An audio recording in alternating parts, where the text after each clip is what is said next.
Welcome to Backyards and Bevvies. Grab your favorite bevy, pull up a chair, and enjoy the ride.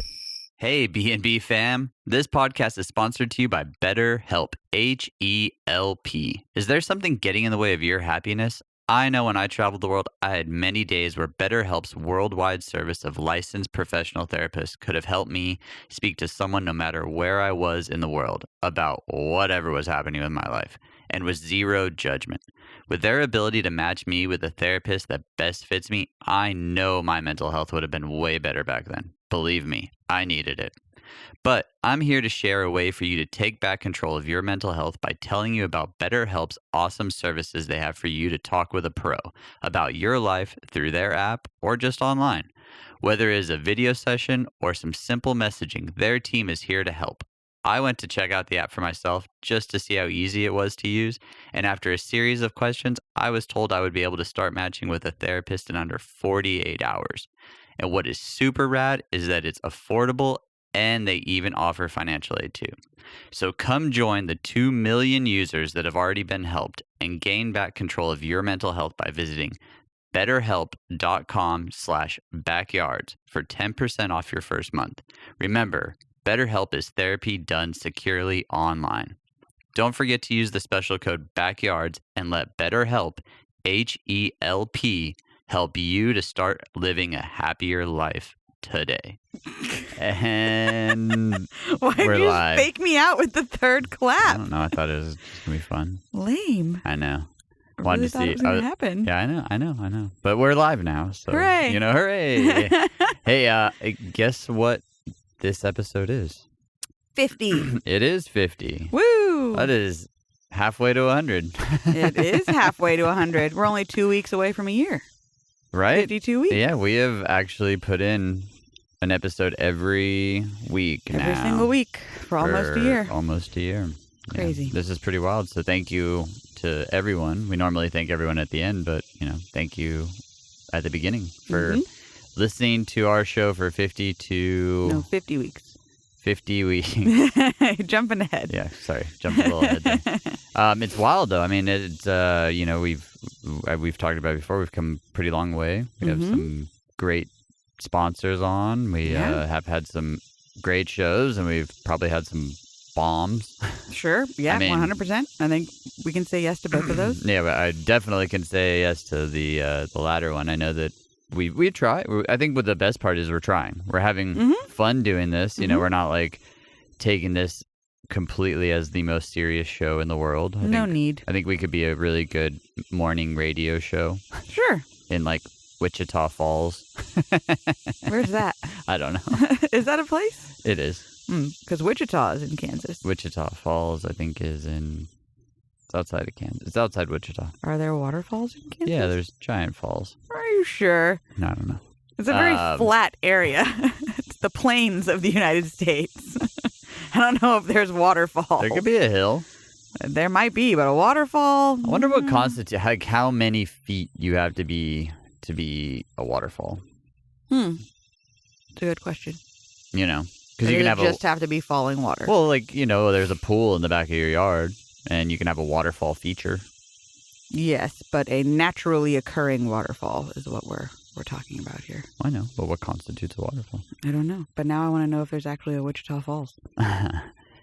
But we could be a great morning show. Not in Boston. We're not snarky enough. No, definitely not. We're not fast enough for LA or trendy enough. So I'm thinking Wichita Falls. Okay, Wichita Falls is in Texas. That's what I thought. Even though you said Kansas. Freaking spider crawling on me! Okay, all right. We have things to get to today. So episode 50. Yeah. Yeah. Okay. You're fine. I'm not fine. You're extra pregnant. You're extra thirsty. It's hot out. There's spiders. Yeah. It literally was crawling on me, and I tried to get rid of it, and then it stayed on me, and it scared me. And now it's creeping on the edge of the table over there. It better not come back. You know what he's doing? He's taking away the mosquitoes. So we just need Fine. to... He doesn't have to do that on top of me. We just need to be happy. All right. So today, if you can join the conversation. I'm here. You're very rude. You know they're my biggest fear. You're like, I didn't run screaming up the street. I think I know that. Our viewers know that. I think we've been scared by more spiders on this show than any other thing. Well, why do they always have to jump on me? They never get on you. Yeah, because I'm not scared of them. It's very rude. I'm only scared of demigorgons. Well, those aren't real, so. To our knowledge. You never know. The upside down world. But yeah, 50. We're doing it. Yeah. And this episode, like a couple weeks ago, we got a chance to go see one of your favorite bands of all time. We did. And I thought it would be really cool to discuss them. Yeah. Not because they're my favorite band or I think that they are the greatest band that's ever walked the earth, but as we've come to find out, I've done a few shows in this world. Mm-hmm. You've done a few shows in this world. Mm-hmm. I've been to a few shows. I've worked a few shows. Mm-hmm. And I've always been interested in the interaction from the crowd to the band. Yeah. And I've never seen My Chemical Romance before. Mm-hmm. I have never really listened to them outside of their three or four big hits that they have. And they might have more big hits, but, I'm going back to the early 2000s with Helllllo and Teenagers, I'm Not Okay. Mm-hmm. And we were Black Parade. I think I was just out of high school when they really hit the scene. So I didn't really fall into them, I would say, because I think I was already doing outside source things and it just wasn't in my friends group's wheelhouse. But surprisingly, I was really impressed by their show the other night. Yeah. Yeah, me too. I had to say, at first, I was like, I'm not sure what I'm walking into. What am I being dragged to? Yes. I think is the better You term. were being a very nice husband and went with me because it was like the one thing that I wanted to see, basically, before our little girl comes. And we're very fortunate in that the company that I work for has a suite at Bridgestone Arena. Yeah. And my boss is awesome. And when he's not using the suite, even when he is using the suite, sometimes he has extra tickets. But we're able to request going to shows. And when I found out that My Chemical Romance was coming to town quite a few months ago, probably like 6 months ago or something, I found out they were coming. I immediately put my request in, like, I am begging you. 2 tickets. If I can just have 2 tickets to go to this show, it would be amazing. And not too surprisingly, they're not really up his alley. And he had 0 interest in going. So we ended up with the entire suite. We had 16 great free tickets, which was amazing. Yeah. And so I got to get dressed up and feel... Had you seen them before? I had seen them before, so I saw them. So this made you feel back to your first time well, maybe not your first time, but this was brought you back, obviously. Brought me back a little bit. The only other time I ever saw them, I think I was like 19 or 20. Okay. So, and it was like it was summer. I think I might have been 20. I'm not sure. Maybe the summer before, like, my junior year of college or summer before my sophomore year or something. Okay. And they were playing an outdoor stage in Providence, Rhode Island, right by the riverfront. Mm. And my best friend Sydney and I went, and we met up with some other people. And, it was like a GA admission outdoor show, and we were, like, way in the back. I don't even think... they must have had screens to be able to see, but you really couldn't see anything. But we didn't care. And so that was awesome. And, they sounded great and it was super fun back then. But seeing them in a sold out, huge arena show was a very different experience. Well, to me, it's like, just a little history on them. They came out in 2001. They were together for... I think it said like 10 years. 11 years, and then they took a break. They broke up, They they never planned on getting back together. Mm-hmm. They had all kinds of like band member issues and... Yeah, and I think looking at it now, it's not surprising because a lot of the bands that we listened to in 2000, in the early 2000s and late 1990s aren't around there's not a lot around. Mm-hmm. And unfortunately, a lot of... Too bad. There's a good majority that are dead, unfortunately. There's a lot of the alternative rock bands that I listen to, the lead singers aren't around, or right. Stuff like that. And then some of the bands that were big, like rock bands, even at that time, a couple of lead singers have passed, and due to some stuff. And so it's to me, it's always cool when bands do come back. And so it was interesting to me. It was like, okay, well, they clearly have a following. Mm-hmm. Clearly. Not me, but you. Yes. And I'm willing to go see any free show for the most part. I mean, hey, who knows? Like, you've taken me to Ariana Grande and we've seen a lot of interesting shows. Some other ones that I just sat there and smiled and checked out the production. Yeah. Yeah. But I think that those are the cool things, is because each show, though I might not be a fan of it, doesn't mean that there's not a giant majority of people that just love the artist, And, for sure. And for good reason, too. And I saw it this weekend. And so, when you're talking about standing in the back of a field, you can't see them, you're just there for the music. Clearly, then they have pretty decent music then. Yeah, absolutely. For a genre of people that enjoy that music. Yeah. Vampires. Yes. Or goth. I mean, pop punk kids, basically. But they had a different style then. They when there was the Blink-182s and the, you name it. Fall Out Boy was big when they were big. Probably. That was back when Taking Back Sundays. Yeah, that was back when the alternative Britney pop Spears. punk scene was really, really big. Yeah, and mainstream big. Paramore. Yeah, they did have a different sound though. They were very theatrical. Yes, and I think that's one of the things that never appealed to me, because I didn't need all the production behind it, and their songs were filled with horns and sounds that I didn't really care to listen to. I just wanted bass, kick, and well, you were definitely more into the punk scene, regular punk. Yeah, for sure. Exactly. Yeah. So to me, I think that was what I just never got into, because they did put on a production. Mm-hmm. So, but back to that thing about you standing in the back of the field. I mean, you went there obviously, and it probably made you happy standing. Oh, I was so excited. Yeah, you can probably picture yourself. I can. I'm pretty sure I remember what outfit I was wearing. I had super short blonde hair. I had a faux hawk. Yeah. I think I had double lip piercings back then. I mean, I was living my best little punk girl life. It was amazing. You stopped at Hot Topic, picked up a new studded belt, painted the eyes. I mean, I'm sure I had 2 studded belts on. I used to wear 2 studded belts every day. It's crazy though. Fans though of music will do wild things, and they don't even have to see the show. I saw a really crazy photo the other day.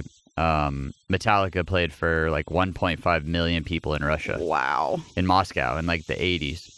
Crazy. But that there weren't video screens back there. Yeah. That they didn't have video screens every 10 feet like they do at Coachella now and stuff like that. And yeah. There was just you didn't go to see something, you went to listen. You went to experience it. Yeah. To say that you stood in a field with 1 million other people and watched Metallica. Think about 1 million people. And 1 million. And in a communist, party regime country, Crazy. Soviet Union, all the, there was a lot happening. So just imagine being a rock band and delivering a show like that to someone, Yeah. Another memorable one is, the Stones played Cuba not long ago. Mm-hmm. And then I'm not going to say there was 1 million there, but I'm sure there were a lot. A giant number of people. So to stand in these places for your music, I think is such a cool experience. And then to relive it over and over and over again. So thinking about that this morning when I was like, oh, what are we going to talk about? I was like, I have to say, in 20 years from now, hopefully My Chemical Romance is still around. Yeah. Not because I personally want to see them, but because the Elton Johns, the Rolling Stones, all these bands are slowly going away. Who are going to be the ones that we have that are our classics? Yeah. You know, like, that's fine.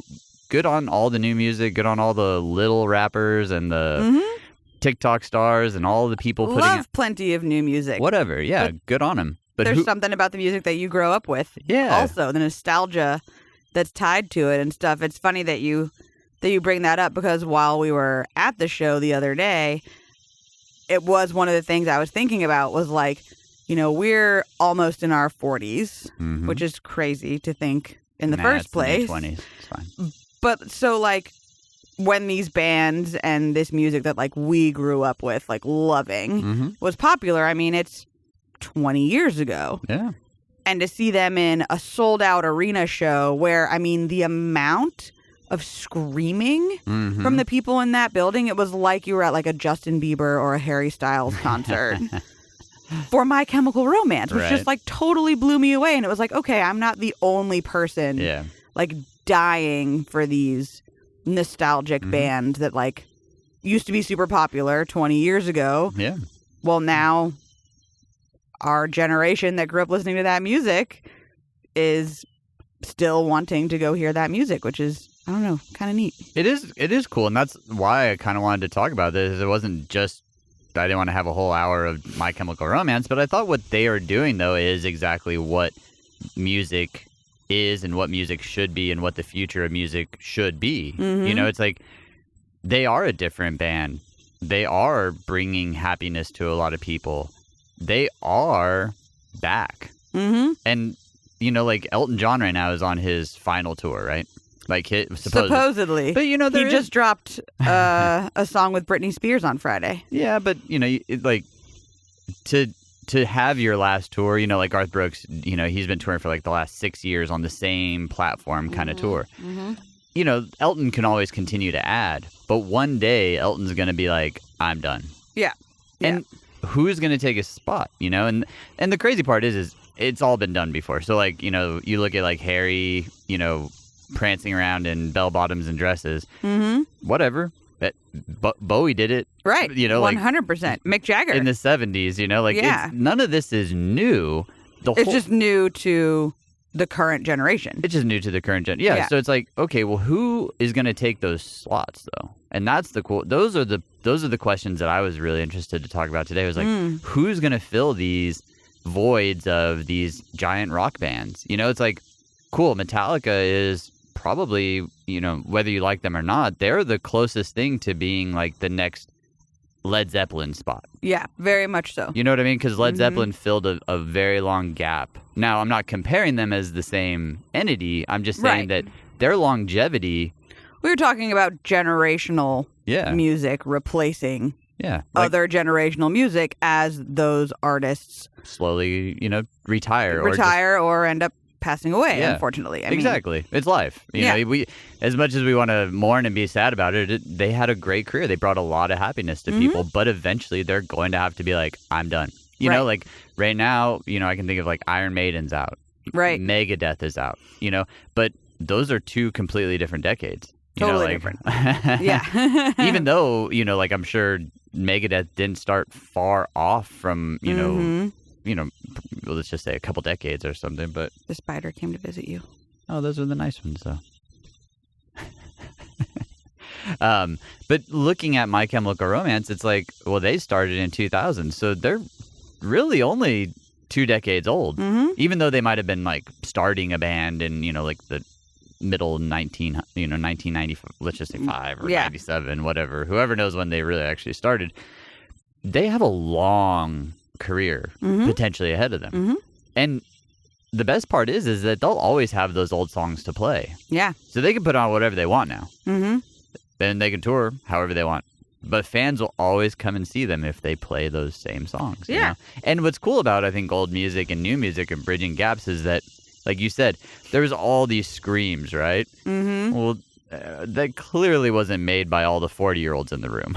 No, there were definitely some younger fans. There were definitely some younger who probably, I don't know, maybe listened to it because their older siblings listened to it, or their parents, or, you know, whatever.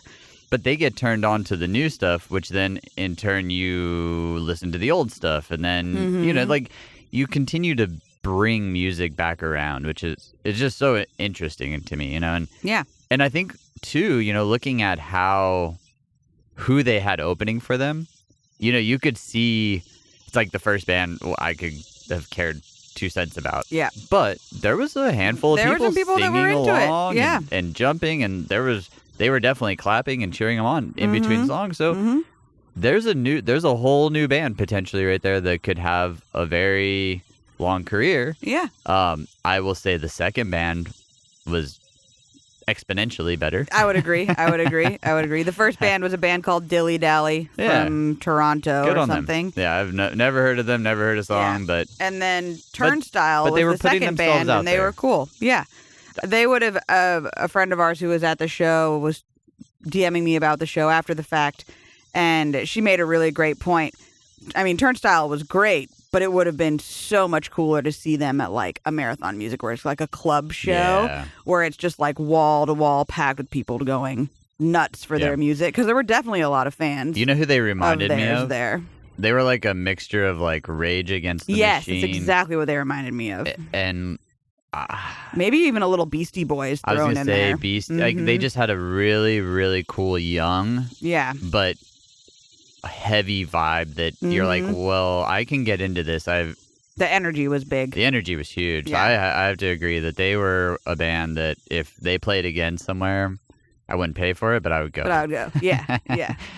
Actually, I'd probably pay for it. But, because you got to support things, too. And so it was cool to be there early. But the other cool thing that I think music has always shown me is, whether it be country or rap or pop, when you're into an artist, you get there early and you support everybody on that bill. And like, I have to say the arena was damn near almost full for the opening act. Yeah. I was shocked. I haven't seen that. I was expecting to walk ever. in and see it be half house, or not half house, but so there's usually in like an arena, if you can picture any major sporting arena, there's different tiers. There's the first level, then there's usually the suite, and you call it the second, the 200 level, and then a bigger arena would have a 300. Some even have a 400. Yeah. So Bridgestone set up in a 1, 2, 3, and I was honestly expecting to walk in and see the third tier somewhat covered up, because I just didn't. To me, I was like, "Oh, My Chemical Romance, they're big," but I didn't. But this is Nashville, also. Nashville. Not a lot of rock comes to Nashville. I don't know. More now. But for a long time, there was not a lot. There's a lot of rockers that live here now that play in country music. Well, and that's what we found out, too, is that one of the original members of My Chemical Romance is from Nashville. Yeah. So, I have to say, I was impressed on multiple levels, not just the fact that they put on a good show. Yeah. And then, to me, having an opening act like that Turnstile, was it Turnstile, right? Yeah. Yeah. What that does to the audience is that just hypes it that much more. Yeah. Because you don't want to like go to a show and fall asleep. Definitely not. On a funny note, I do have a great story. I was with Motley Crue in like 2014, and they were playing the Woodlands. And so family and friends came out, Neil, Eric, Jody, Clay, all the people. And they were sitting pretty close to the stage, I would say maybe 15, 20 rows up. And right off to the stage left side, and there's a big stack of speakers right there. And I come around the corner to check on all of them, and Neil was asleep. Asleep or passed out? I'm going to say asleep, but... No, there's no way he was just taking a little nap. Somebody had too many cocktails. But I will remember that we all gave him hell, because to sleep at a rock show is pretty impressive. Yeah, that's something else. Especially a loud one. A very loud one. But my point to that whole thing is you want the energy to be high. Very rarely are you going to go to a show and fall asleep when the energy is like, yes, high. Yes. Unless you're... You would hope. Unless you're Neil. Unless you're like 14 sheets to the wind. But I was just, from the time we walked in it to the time we left, the energy was through the roof. Yeah, so I would say so. I will not only say go see My Chemical Romance, but go see them. Yeah. And enjoy it. go get your best goth outfit on. Mm-hmm. It was great. I felt very much like my old self. Now, looking back at exactly who My Chemical Romance is, let's just take this. Like you in high school, you were a cheerleader. Mm-hmm. You lived in Falmouth. Mm-hmm. What was it about them that really drove you to them? Because you were in a band. I was in a band. I mean, yes, I was a cheerleader and stuff like that, but I had always, I mean, even since I was little, been really into rock. And really into like pop punk and alternative and like metal and all that stuff. Mm-hmm. I wasn't allowed to dress like that when I was in high school, but it was on the inside. It was very much. Yes, it was very much on the inside. So, I mean... Leaving the house, you had the radio down a little bit, and then after you pulled out the driveway... I mean, I would play the music for sure. But, I mean, I don't know. It was, when I started, like, buying CDs and stuff, some of my first CDs that I would go buy in, like, 7th and 8th grade were Everclear and Tool and, bands like that. So, I'd been listening to that kind of music for a really long time. Yeah. But I don't know. I loved it. I always had a thing for guys that wore eye makeup, and had lots of tattoos. So I definitely had a crush on Gerard Way when I was very young, the lead singer of My Chemical Romance. He looked exactly the same. Didn't age. He really is a vampire. I was just about to say, vampires don't age. Did not right? age. Didn't age. At all. And he didn't have any eye makeup on, which I was disappointed by. I was hoping for, like, the old throwback look, maybe like the... Black Parade jacket, which we saw somebody in the audience had on. I saw a few people that were dressed exactly like early 2000 My Chemical Romance music video. Yes, very much so.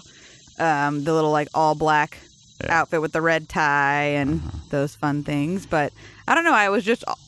I've always been a big fan of lyrics, and I think some of their lyrics are very clever. Mm-hmm. They can be very theatrical. Like you said, like that song Mama, which was one of the ones that they played. Mm-hmm. Very, very theatrical. Mm-hmm.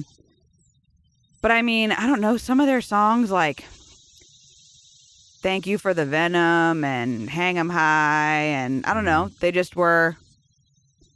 It's kind of like how the punk scene was in general. Like giving teenagers with a little bit of angst, something to, identify with or sing along to or something. But at the same time, it wasn't super serious. Yeah. It was still very, like, lighthearted, it felt like. I can remember seeing some of their first music videos, and I think what set them apart from a lot of what was happening on MTVs and the VH1s and the radios were, you had Blinks and, the Paramores, and for the most part, it was very upbeat, happy, bright tones, very, Blink had a couple dark songs. They got darker as the time went on. Yeah. My Chemical Romance, and they came out with their first song, it was them in a funeral. Oh, you mean when Helena was that their first? Big? No, that wasn't their first. I'm Not Okay was probably their first breakout hit. But then, I mean, Helena was definitely even more mainstream. But like, if you look at all dark, At a Funeral, Panic at the Disco, I always felt like they were kind of like the poppier version. They were like but very theatrical. Yeah. You were at a carnival with with Panic at the Disco. Yes. The now that you're right, the one song that you just said, I'm Not Okay. I'm Not Okay. And that was the one the arena absolutely lost their minds to. But I think that one resonates more with people in the high school sense because most of the time you're not okay. Yeah, and you're pretending to be okay. You're 100% just fighting off every urge to not be this person or be that person or try to fit in or try to do everything. And I think that, even that song resonated with me, even though I wasn't a fan of them. Like you can listen to that and be like, yeah, I get it. Well, and the music video was so great for people in high school too, because it was like at a prep school where, there's this like emo kid trying to fit in. And he's basically being like, I'm not okay. Trust me. Yeah. And that is a cool I think that's what really set them into a different zone. And then of course, the vampire, emo goth look kind of, I think, just followed suit. Because in that video, they're not okay. No. But yeah, I don't know. There was something really magical about that day, just in general. Because for one, we got out of the house. The first concert we'd been to since before our son was born. Yeah, and we used to spend every weekend at a concert or out or yeah. Well, I spent my whole life at a concert. Yeah, it felt like we had a little bit of old normalcy back for a second. Well, our priorities have changed too. So it's certainly I've recently heard stuff about dating. I think that we do date. We just date in a different way now. We date at home. Yeah, which is fine. Well, yeah, we go to little dinners or we go to lunches or we do different dates now. Yes. But it's always fun to go and do the dates that we used to do. Yes. And go get our chicken tenders. Yeah. and as silly as that sounds, that we're not trying. It speaks of everything, that night speaks of everything that we are now. We're not trying to fit in. Right. We're not trying to be like everybody else right now. We're not trying to go eat at the fanciest of restaurants. Good on anyone that does, but I would like to, but it's just not in the cards right now. I don't think that's our number one priority. Our number one priority is, well, cool, let's eat something and then let's go play with the little dude. Right. Or let's go grab a quick bevy somewhere and then go swimming with the little dude. Right. Or, we just have shifted stuff. So, to go back and then go to a show that's like this, it was like, okay, this is very energetic. This is everything I needed tonight. We didn't even drink that night. We just ate chicken strips and watched a show. And then, about, I'd say 3/4 of the way through, you were like, all right, Mama's got to go. Yeah, Mama's real tired now. And I was trying to be really good. I didn't even stand up the whole time. I wanted to be jumping around. So instead, I was bouncing in my seat. And even that just wore me out. Yeah. Well, as this podcast is getting released, we're going to be 2 weeks out from baby girl getting here. I know. Crazy. So, we're not going to have a lot of time. And that's the difference is as they grow, if you're not a parent, or you've never been around kids, the one thing that ends up happening is they go from needing you every second to slowly they become their own little person. More and more independent. And then you can have babysitters and you can have, I guess when they're so little, you just want to hold them all the time because they're just so cute. We missed him. And I never, ever thought that I would be like that. And even when we were at the show, I was like, oh, this is awesome. I wish little dude was here. Wish little dude could be here. Yep. But he would have had no idea. He would have wanted to leave the whole time. Yes, he would not have had any fun. Way past his bedtime. He would have been like, okay, I'm tired. These chicken strips are not the chicken strips I eat at dinner. He'd been asleep for 2.5 hours before My Chemical Romance even took the stage. Yeah. But I think that moments like that are necessary, not only for us as a couple, but for us as music fans. We get to re-energize our love for bands that we haven't seen in a while, or it just sparks that fire inside of you to oh, okay, this is what I needed to get through the week. And I think that there's different ways of going about that, but I just wanted to share with our listeners the excitement of this one. Yeah. I don't know. There was a lot of funny moments too inside of the show, which it was a very interesting crowd, which was super cool to see. Gerard came out in a cheerleading uniform and he had shaved his legs and he went all in. And when he came out, we were all like, why? What? We were expecting the goth vampire version of Gerard, and he was in this green and white one piece, which is a very old school that thing cheerleading was from, outfit. the 60s. Yeah, 100%. And he rocked it on stage, running around. There were a couple very close moments where he was basically exposed on the big screen since he had a skirt on, but it was great. He crushed it, and everybody else had in the band had on the same T-shirt for Gerard's brother, Mikey. Well, it's a shock value. And you know, like, you don't have to like Marilyn Manson or Nine Inch Nails or, you know, even like a Tupac or something like that, but their shows were shock value.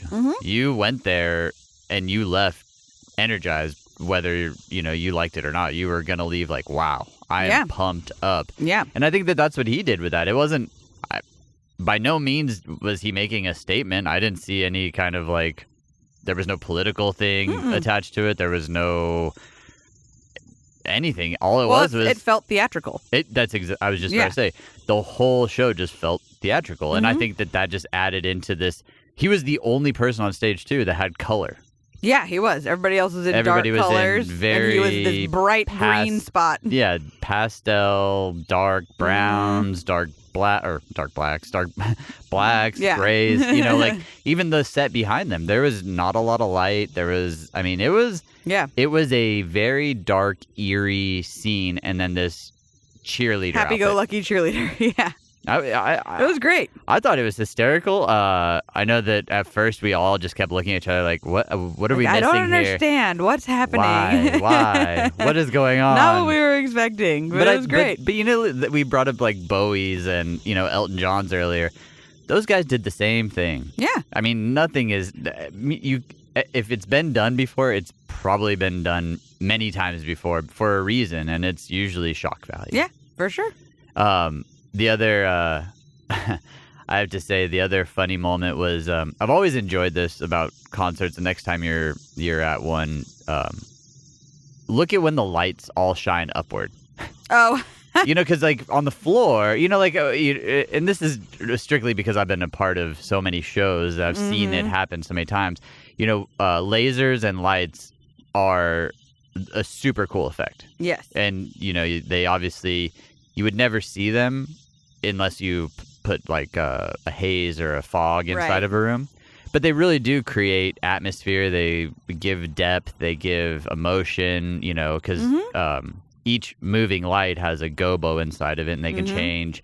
And though it looks, maybe if you pointed it right at a floor, it'd be a flower. But if you shined it up into the arena, it just creates beams. Right.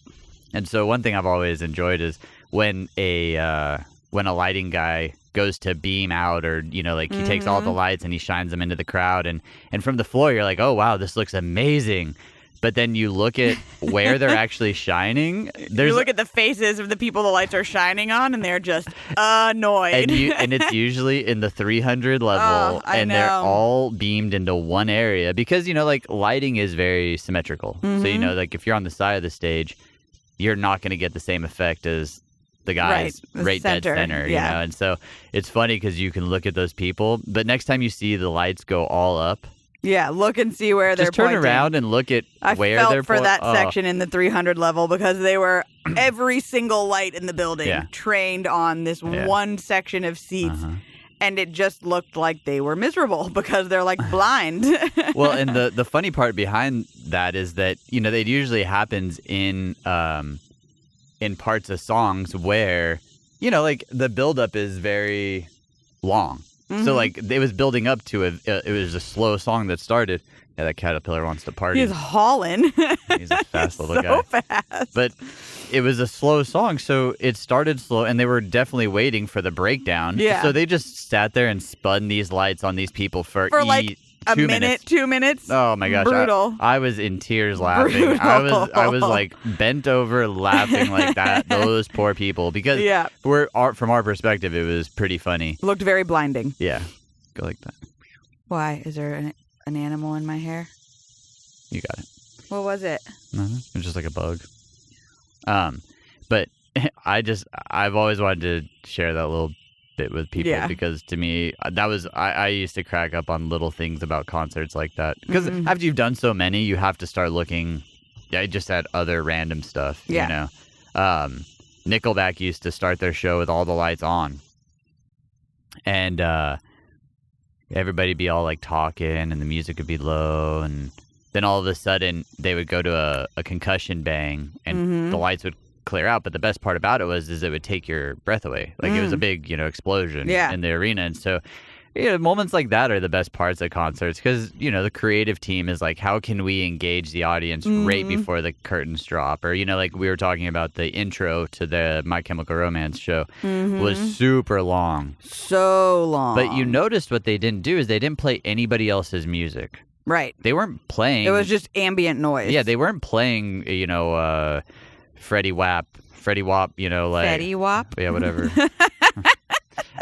That guy. Freddie Wap. Yeah, they weren't playing Crackpot. Freddie Wap.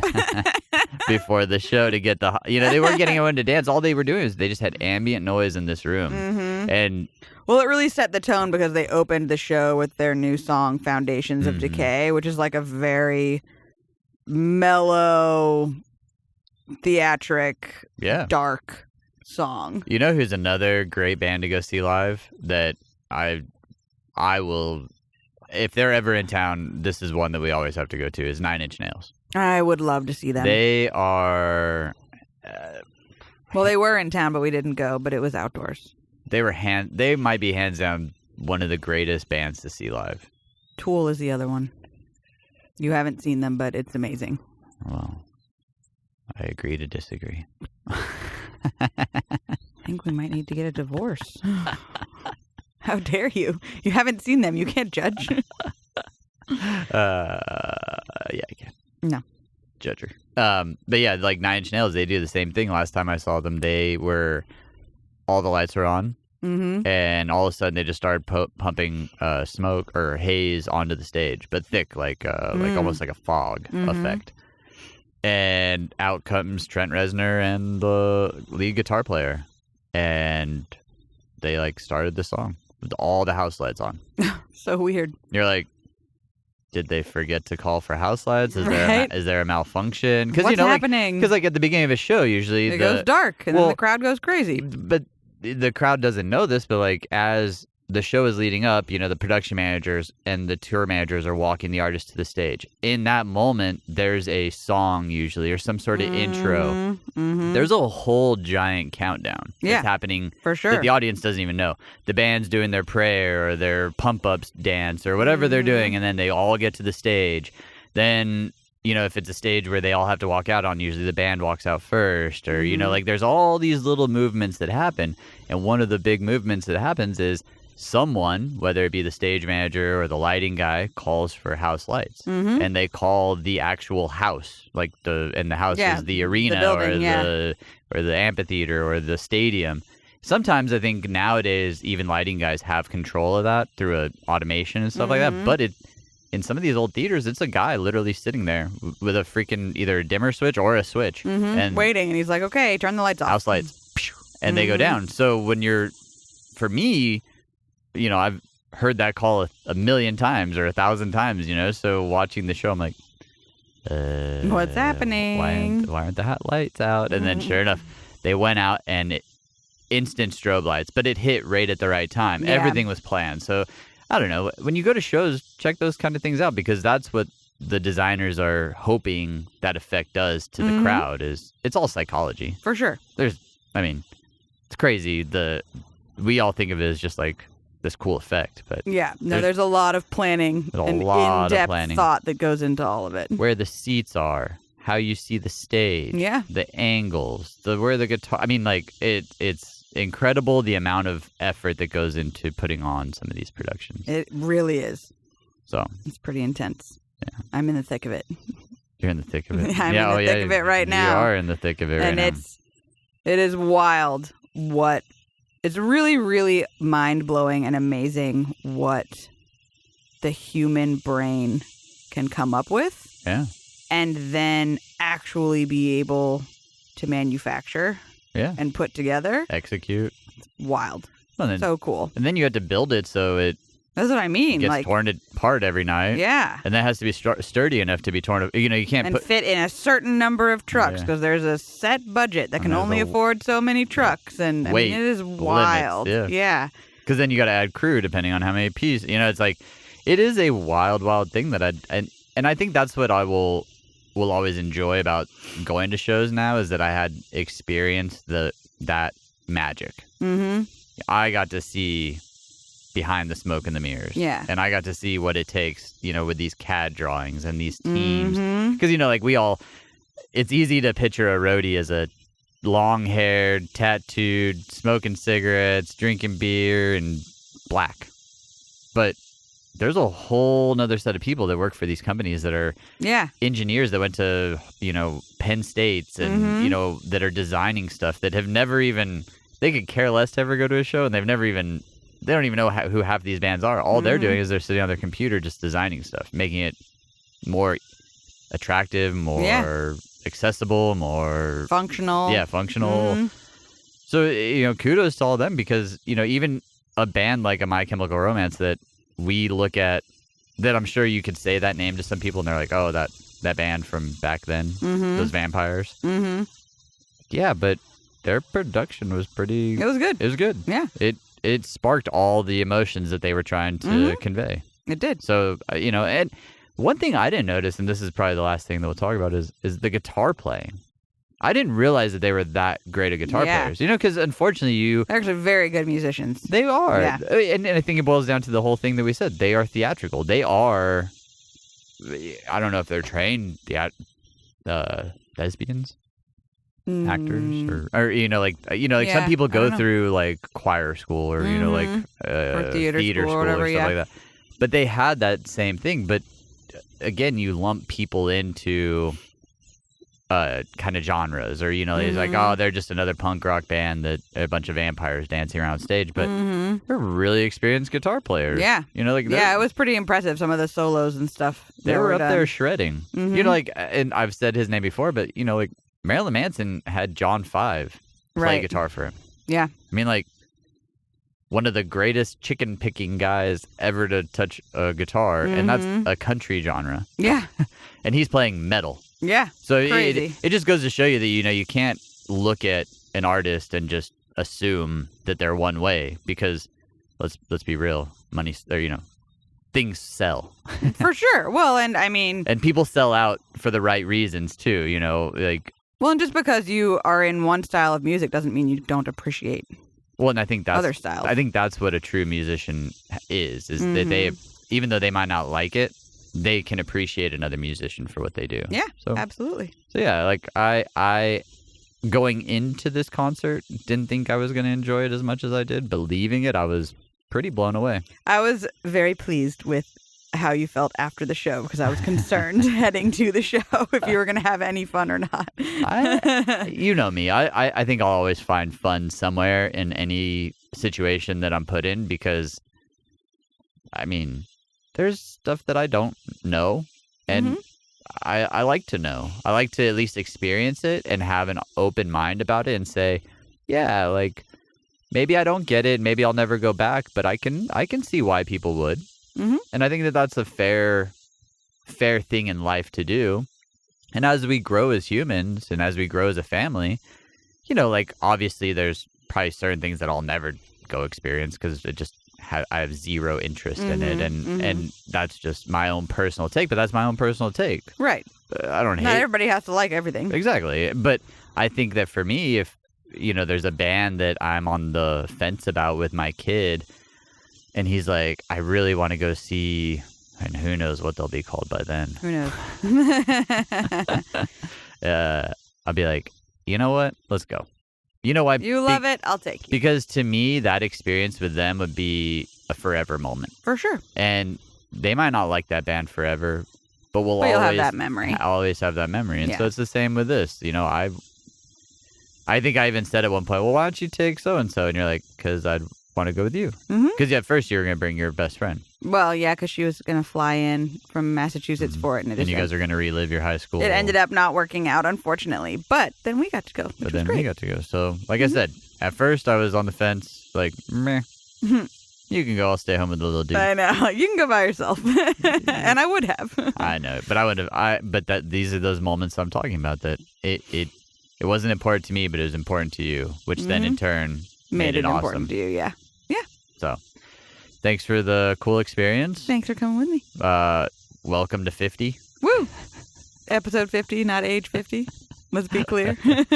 You don't look a day over 25. I love you. You're a good liar. Thank you, dear. Well, you look beautiful. We're coming up on another little one, and I'm not sure what we're going to do with the show, if we're going to take a couple days off or a couple weeks off, but we'll keep you guys posted. Yeah, we'll keep I think it all depends on how well the delivery process goes. Well, we might have some guests, too, that I might line up. I might not do as much social media for a little while. I might be dead tired, but I'm going to push through it. We got a lot of things on the plate still, Businesses are happening, and projects are seeing their way to the end. Yeah. But we have some other cool episodes coming up, and, until then. Stay tuned. Stay tuned. Woo!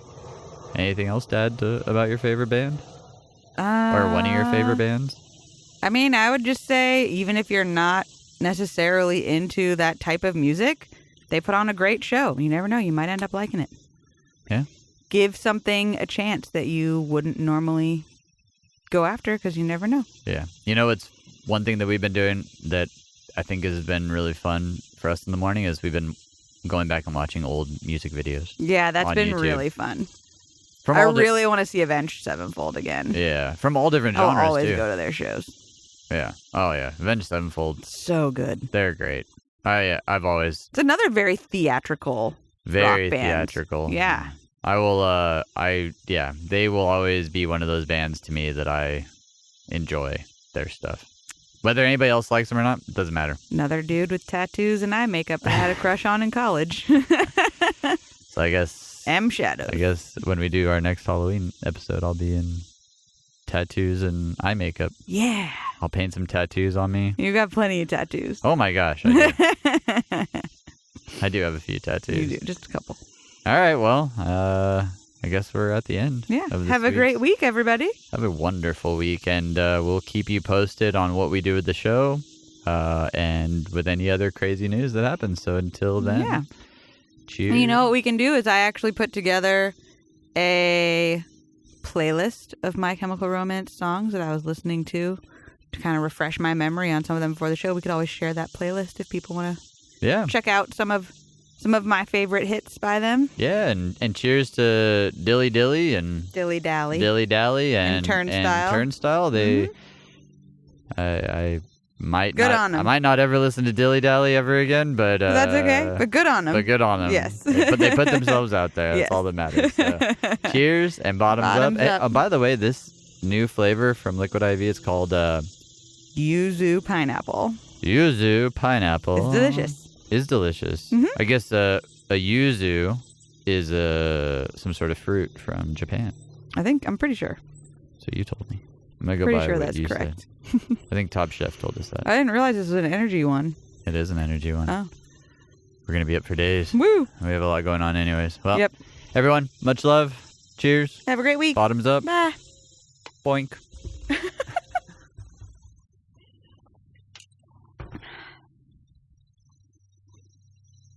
See ya.